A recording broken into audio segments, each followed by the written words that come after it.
¿Y ahora?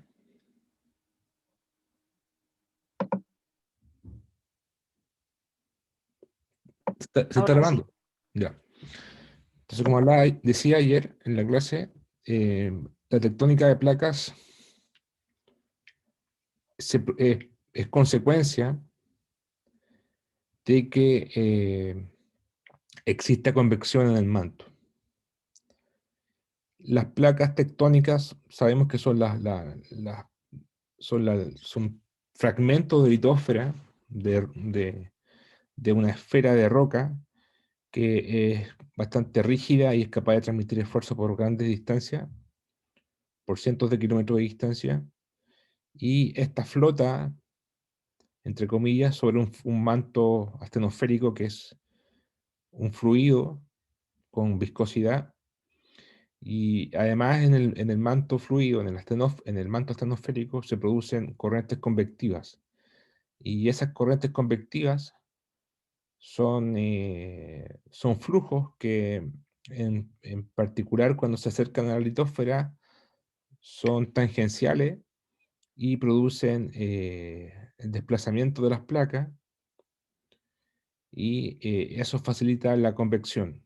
Eso por una parte. La convección produce el movimiento de las placas, que a su vez la convección se produce por la calor. Todo esto es gatillado porque el interior de la Tierra tiene calor y esa calor se va irradiando hacia afuera y produce anomalías de densidad, y esas anomalías de densidad producen convección, que es transporte de masa, y el flujo de celdas convectivas que son traspasadas después a la litósfera y estas se desplazan, pero también se produce la tectónica de placas o el movimiento de las placas porque estas se mueven también por la gravedad, porque al subductar la placa lo que subducta se hace más denso y a medida que más subducta se arma una especie de peso de plomo que es lo que llamamos slat pull, que transmite hacia la parte que está más arriba, y ese peso o ese ancla, o sea, no es un ancla, es más que nada un peso que tira hacia abajo, y por eso se llama slat pull, también produce la tectónica de placa, o el movimiento de las placas. Entonces es una consecuencia de los dos procesos, la convección en el manto y la gravedad o el slat pull. Esas son las dos fuerzas principales, pero también hay otras fuerzas más de segundo orden, como el drag force, que es el roce entre las placas y entre la placa y el manto atmosférico. También están las fuerzas de succión, están las fuerzas de rollback, migración de la fosa.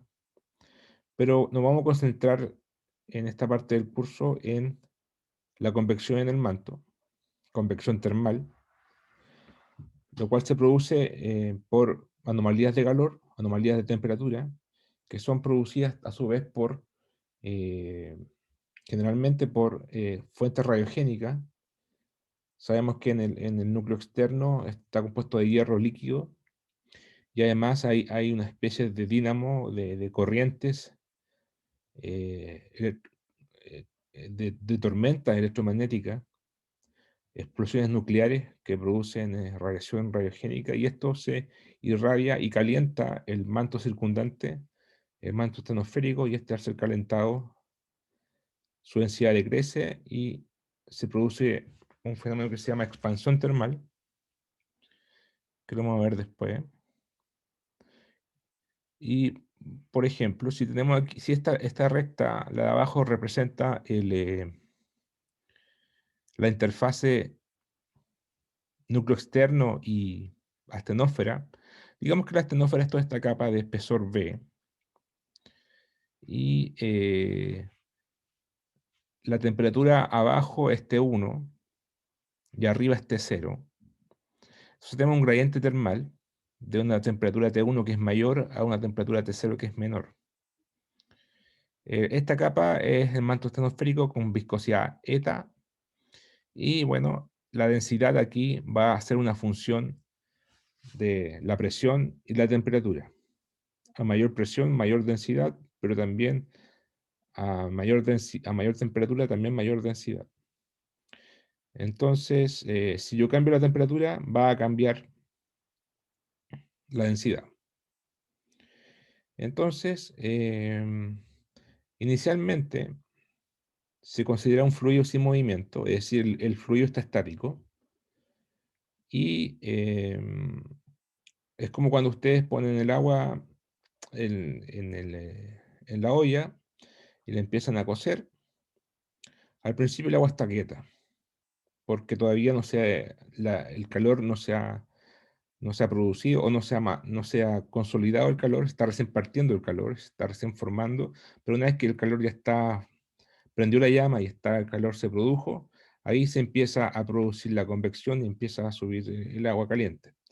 Acá es lo mismo, entonces inicialmente está estático el agua, el manto estenosférico, y se empieza a calentar con una temperatura T1 mayor que T0.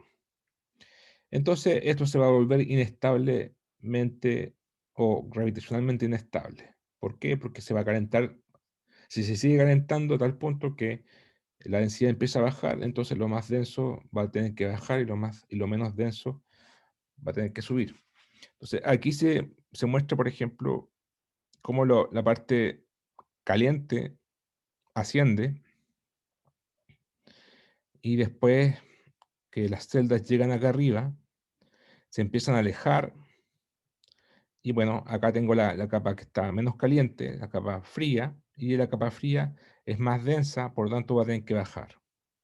Y ahí sale más celda convectiva.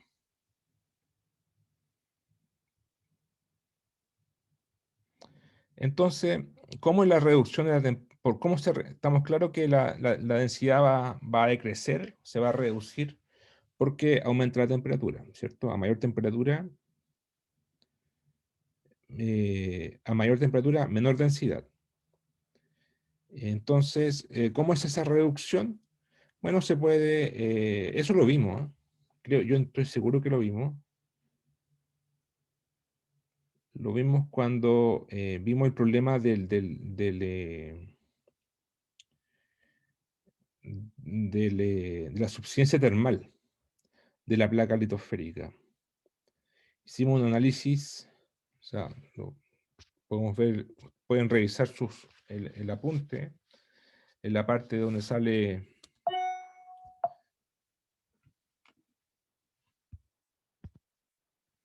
en la parte donde dice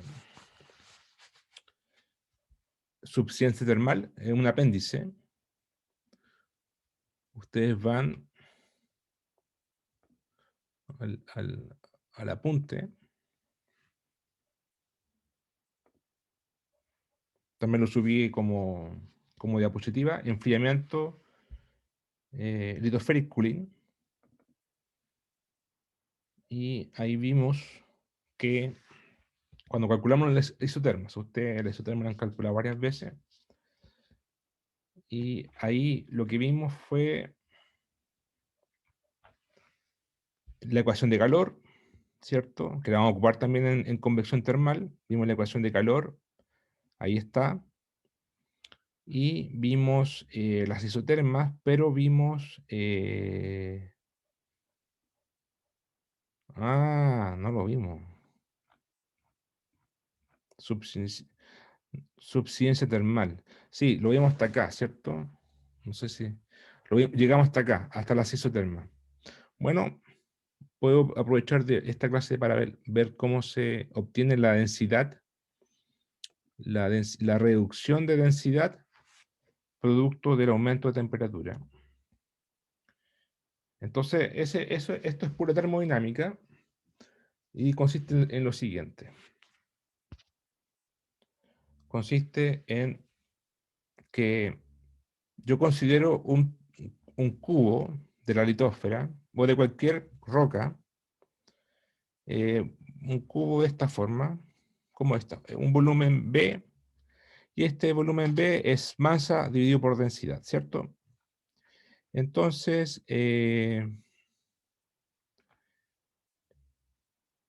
consideramos un cubo de volumen B a una cierta temperatura T0 bajo una presión P0, ¿ya? Tenemos ese volumen. ¿Qué pasa si yo aumento el volumen?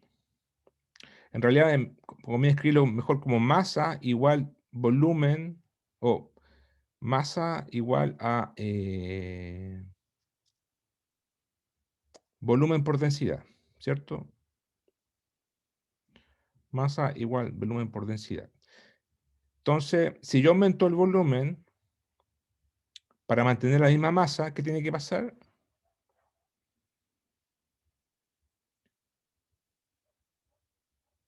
Tengo que disminuir la densidad. Y al revés, si yo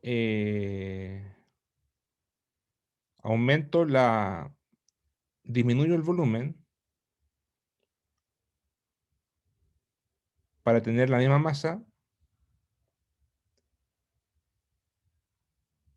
tengo que aumentar la densidad. O sea, lo que quiero decir yo es que eh, cuando tengo un cubo, ¿ya? Y yo lo compacto, cuando yo compacto con una roca que está arriba, ¿qué es lo que le pasa al volumen? Se achica, ¿cierto? Se comprime, se contrae. Eso es compactación. Entonces el volumen decrece. Pero cuando ocurre eso, la densidad aumenta.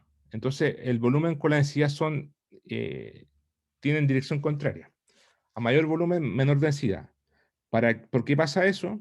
Porque la masa se conserva. Y ese es el principio de conservación de masa. La masa es constante, pero el volumen y la densidad no. Entonces, si yo compacto, la densidad aumenta. Y al revés, si yo dilato, el volumen aumenta y la densidad decrece. ¿Ya? Y ahí se conserva la masa. Entonces, podemos decir lo siguiente. Podemos decir que los cambios en temperatura y presión producen cambios en el volumen. Entonces, delta V es la derivada total de delta V a dt a presión constante, P0 por dt, derivada total, más delta V a delta P a T0 constante por delta P. Entonces, aquí está la variación por presión a temperatura constante y aquí está la variación por temperatura a presión constante.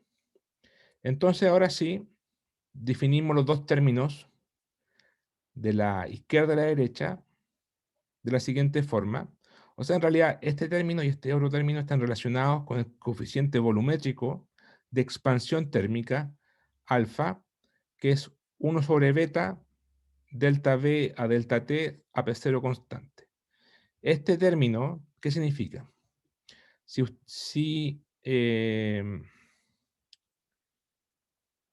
Significa simplemente que es la derivada del volumen con respecto a la temperatura. Eso me indica cómo varía el volumen respecto a una temperatura, dividido, por eso está multiplicado por 1 sobre B, dividido por B. ¿Qué significa eso? Es un cambio de volumen producido por un cambio de temperatura a un volumen de referencia. Es decir, está normalizado por un volumen de referencia. Es decir, es cómo cambia un volumen debido a un cambio de temperatura dividido por un volumen de referencia o normalizado por un volumen de referencia.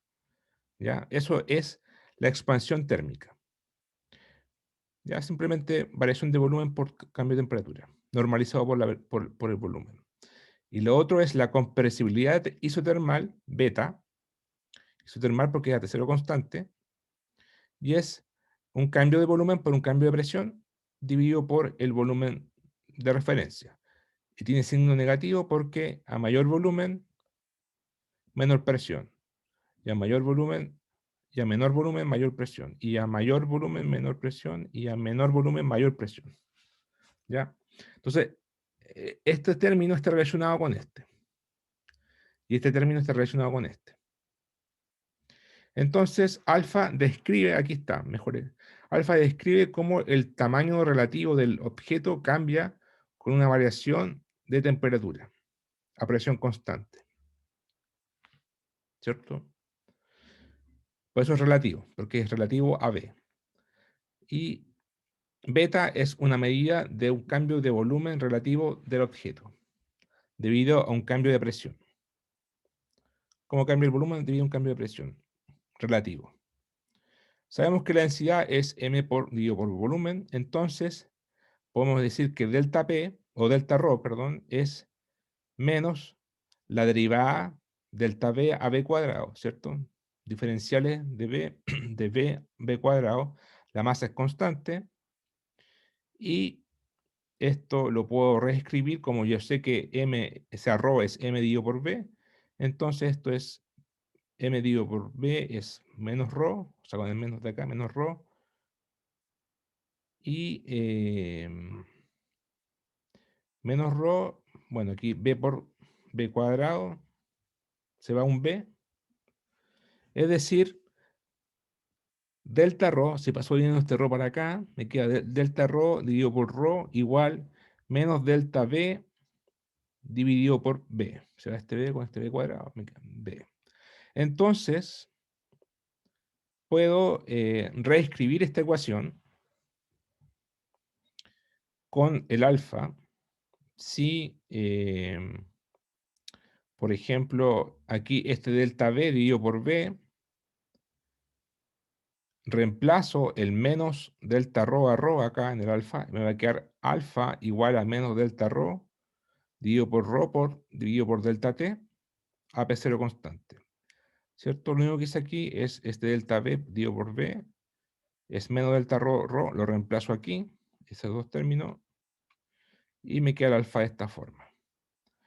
El ρ lo saco del diferencial, me queda menos 1 sobre ρ, de ρ a dt a P0 constante. Ahí está el alfa. ¿Ya? Entonces, este alfa que es esto, en función de la temperatura, en función de la densidad, es esto. Es menos 1 sobre ρ, delta ρ a delta t. Y eso es el coeficiente volumétrico de expansión térmica. Ahora, como estamos considerando una litósfera que se desplaza lateralmente, bueno, en realidad, para lo que vamos a ocupar en convección termal, basta con esto. Porque si yo obtengo esta ecuación, esta relación entre alfa y ρ, puedo hacer lo siguiente. Puedo, como alfa es una constante, puedo multiplicar el ρ para la izquierda y el delta ρ, no, multiplico el delta t para la izquierda y me queda alfa por delta t igual a menos delta ρ dividido por ρ. O sea, me queda esto, alfa por delta t igual a menos delta ρ dividido por ρ, lo cual es equivalente a esto. O sea, integro desde una temperatura de referencia del manto astenosférico T sub m a una temperatura cualquiera T, menos una densidad del manto, ρ sub m, a una densidad ρ, delta ρ sobre ρ, y si ustedes integran aquí, va a quedar alfa por, esto es trivial, es t menos tm. Esta integral es un logaritmo natural, logaritmo de ρ evaluado en ρ sub m, es decir, la densidad es igual a ρ sub m por la exponencial menos alfa por t menos t sub m. ¿Ya? Ahí resolví la ecuación. En realidad, esta ecuación es válido para cualquier t sub m y ρ sub m. Ustedes pueden reemplazar aquí por cualquier cosa. Pueden poner aquí ρ sub 1, o, perdón, t sub 0, y acá ρ sub 0, y el resultado es el mismo. ¿Cierto? Reemplazan simplemente la condición inicial. Es una constante nomás. Pero esa es la relación de la densidad. Lo relevante aquí es que esta relación muestra cómo decrece la densidad por aumento de temperatura, o al revés. Cómo aumenta la densidad por reducción de la temperatura. ¿Por qué? Porque si la temperatura aumenta, es decir, T mayor que T sub m, esto va a ser positivo, y con el menos va a ser una exponente negativa, entonces el ρ sub m va a empezar a ser multiplicado por algo menor que 1, y eso muestra que la densidad decrece. Si la temperatura es menor que T sub m, es decir, empieza a enfriarse, esto va a ser negativo, multiplicado por este negativo me queda una exponencial positiva, lo cual es mayor que 1, multiplicado por ρ sub m, nos muestra que cuando se enfría la densidad aumenta. ¿Ya? Ahora, esta expresión en forma exponencial se puede simplificar debido a que generalmente el alfa en la litósfera, en el manto astenosférico y litosférico, es del orden de 10 elevado a menos 5. ¿Ya? 10 elevado a menos 5. Entonces, sobre grados Kelvin. ¿Ya? Y la temperatura oscila entre 10 elevado a 0 y 10 elevado a 3. ¿Ya? Y si yo multiplico estas dos cosas, me queda esto por esto, va a tender a ser algo menor que cero, o sea, cercano a cero, cercano a cero. Entonces yo puedo hacer la aproximación de Taylor que una exponencial e elevado a x en torno a x igual cero es aproximadamente 1 más x. Entonces esta exponencial la aproximo a 1 más x, donde x es este menos alfa por t menos t sub m. Entonces esta es la expresión que vamos a ocupar en la convección termal, que muestra lo mismo, que muestra que la densidad decrece si la temperatura aumenta, porque ahí tenemos un signo negativo. En cambio, si la temperatura se enfría, baja, entonces esto se hace positivo y la densidad aumenta. ¿Ya? Entonces esta es la presión que vamos a ocupar. Entonces ahora sí volvemos al apunte de convección termal.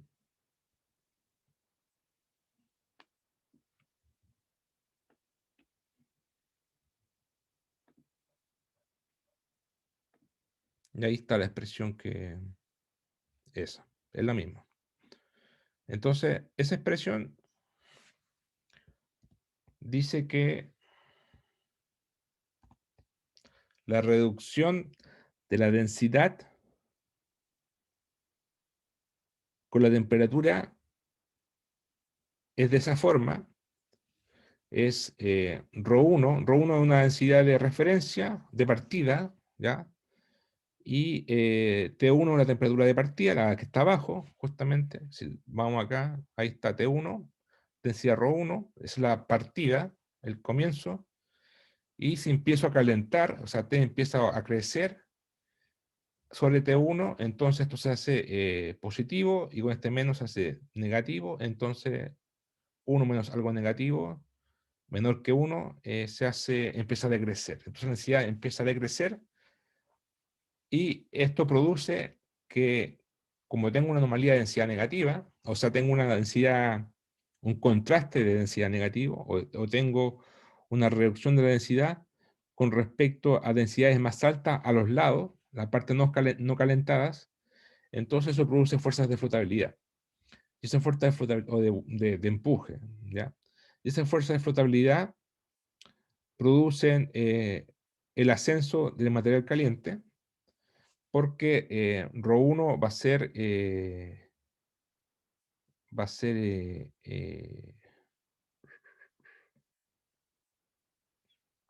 no, aquí está al revés. Si ρ1, no, esto al revés. Si ρ1 es mayor que ρ0, es decir, si esto de arriba, si ρ1 es mayor que ρ0, o en realidad si ρ es menor que ρ1, entonces gravitacionalmente inestable, aquí voy a poner ρ nomás. Si ρ es menor que ρ1, gravitacionalmente inestable, el fluido frío tiende a hundirse y el caliente a subir.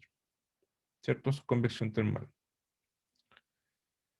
Entonces, vamos a ocupar variaciones de densidad causadas por expansión térmica, que producen las fuerzas de flotabilidad. Y cuando resolvamos la ecuación de Stokes, que es lo que hay que hacer, vamos a usar una aproximación que se llama aproximación de Boussinesq, que es pequeñas perturbaciones de densidad, porque en realidad para producir la convección termal, uno podría pensar que a mayor temperatura, mayor reducción de la densidad y más fácil producir la convección, ¿cierto? Pero la pregunta es, ¿cuánto hay que calentar para que empiece a producirse la convección? Entonces, en realidad, y la respuesta es que en realidad no se necesita mucha diferencia de temperatura. Entonces, una pequeña contraste de densidad puede producir la convección termal. Y por eso vamos a ocupar una pequeña perturbación. Ahí está la aproximación de Boussinesq, que es poner la estructura de densidad de la siguiente forma. La densidad total es la densidad de referencia más la perturbación. Esa perturbación es producto de la fuente radiogénica, ¿cierto? De la fuente externa de calor. Este ρ sub 0 es mucho mayor que ρ sub prima. Es decir, esta perturbación es un delta bien pequeño comparado con este. ¿Ya? Entonces vamos a estudiar este ρ'. ¿Cuánto es el ρ' que gatilla la convección termal? Y para eso vamos a resolver la ecuación de Stokes con la gravedad. Esta es la componente vertical de la ecuación de Stokes. Vamos a tener aquí 0, aquí el menos gradiente de presión, menos dP a dI, más la fuerza externa de gravedad, ρ por G, y el laplaciano eta por la derivada, segunda derivada de la velocidad vertical con respecto, derivada segunda con respecto a x y a y. Esta es la ecuación que vamos a resolver, entre otras. Esta se puede reescribir, porque ya sé que ρ es igual a ρ0 más ρ', entonces descompongo este ρ en ρ0 más ρ', y me queda esta ecuación así. Y aquí hay que hacer notar que, que vamos a tener dos presiones. Vamos a tener la presión hidrostática y la presión dinámica. La presión dinámica, como lo hemos explicado varias veces, es producto de que el fluido se está moviendo, ¿cierto? Se está moviendo, se está desplazando, y eso produce una presión hidrodinámica. Pero además, como tenemos gravedad, el peso de la columna del agua produce también una presión hidrostática, que es ρ0 por GI. Entonces la presión total es la suma de este más este. O sea, la dinámica más la hidrostática. ¿Ya? Entonces este P de aquí es la total. Y tenemos esta ecuación. Entonces, eventualmente, si yo derivo con respecto a I acá, ¿cierto? Me queda aquí dpi más grande igual a dpi chica menos ρgi. O sea, esto que está acá, pero con signo cambiado. O sea, con un menos dp a di. ¿Ya? Entonces yo puedo agrupar estos dos términos y escribirlo como presión hidrodinámica, menos dpi grande a di, según esta ecuación que está acá. Eso es la componente I. En la componente X es más simple porque aquí no hay gravedad. Tengo 0 menos dp a dx, porque la presión hidrostática no depende de x, sino que depende solamente de y, así que no aparece. Y aquí aparece la p, bueno, aquí se dice. Notar que dp grande a dx es igual a dp chica a dx, porque la hidrostática no depende solamente de y. Aquí está el laplaciano de dx. Y vamos a ocupar entonces esta ecuación. Esta es la componente, esta ecuación también. Aquí está reescrito la ecuación I con el dp hidrodinámico, porque ya la agrupé con la gravedad. Ahí está agrupada. Y vamos a ocupar esta ecuación para I. Además sabemos que la densidad es esto. ¿Por qué? O sea, la perturbación de la densidad vale esta cantidad. ¿Por qué? Porque esa ecuación viene de acá, de acá. Si ustedes toman esta ecuación, piensen que esto es ρ total, cambien el 1 por 0. Aquí pongo el 0, 0. Paso restando el ρ1, multiplico aquí por ρ1, paso restando para la izquierda, me va a quedar ρ menos ρ0. O sea, me va a quedar ρ menos ρ0. Y eso es ρ'. Por eso aquí se escribe ρ'. Pasé para allá, me queda ρ', menos ρ0. Y eso sale de aquí. Menos aquí era un 0, ρ0 menos alfa t menos t0. Y por eso me queda ρ' igual menos ρ0 por alfa por t menos t0. Entonces esta es la ecuación de la variación de la temperatura por, o sea, la variación de la densidad debido a un cambio de temperatura. También vamos a ocupar esa ecuación en la próxima clase, y además de todo eso, bueno, en realidad esta ecuación la puedo reemplazar al tiro aquí, y toda esta ecuación se puede reescribir así. Pero aquí aparece un nuevo problema.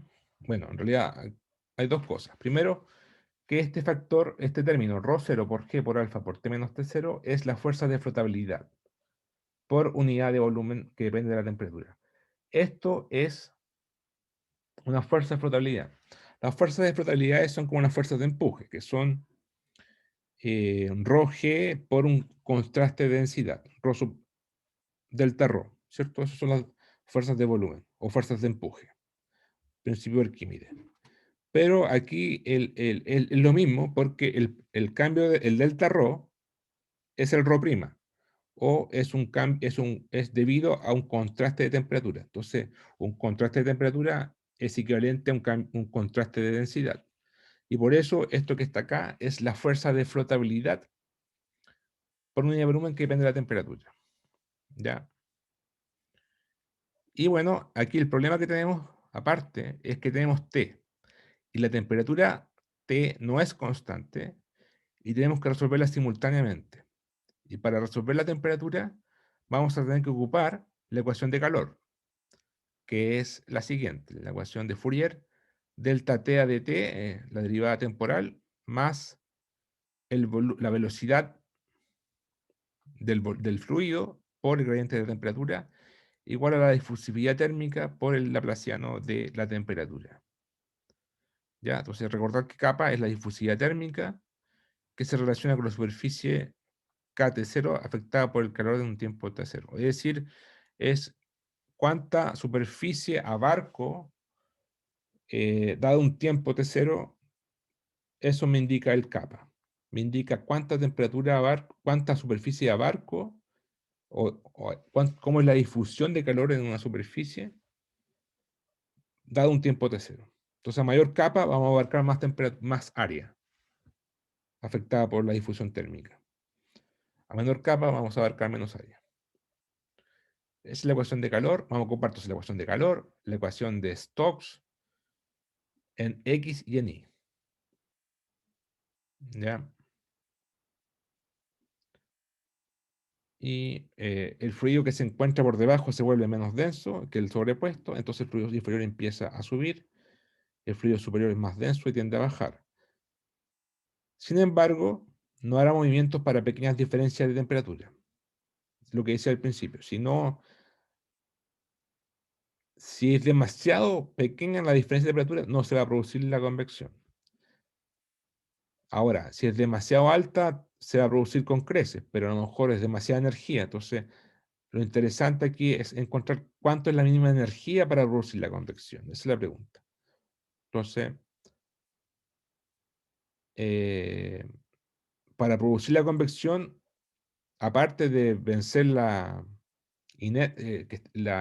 que el agua esté quieta, aparte de eso, tengo que vencer la resistencia viscosa que tiene el manto sobrepuesto. Porque es más fácil hacer hervir algo que es líquido, algo que tiene poca viscosidad, que algo que tiene más viscosidad, ¿cierto? Es más fácil fundir el agua que fundir una roca. Entonces, eso en parte es por la viscosidad, ¿ya? Es la viscosidad de la capa sobrepuesta. Entonces hay que vencer esa viscosidad. O sea, la fuerza de flotabilidad tiene que ser más fuerte que la fuerza viscosa para producir la convección en el manto. Y eso es lo que vamos a resolver en la próxima clase, resolviendo las ecuaciones que vimos recién, la ecuación de Stokes, la ecuación de calor, y con las condiciones de borde apropiadas. ¿Ya? Eso sería la clase. ¿Alguna pregunta?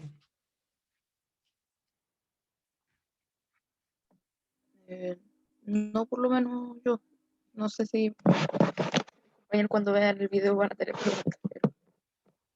Bueno, igual tenemos bastante tiempo. O sea, tenemos 2 clases más, así que eh, podemos repasar algunos conceptos. Ya, pues, entonces, gracias por asistir. Y nos vemos en 2 semanas más, ¿cierto? En 13 días más.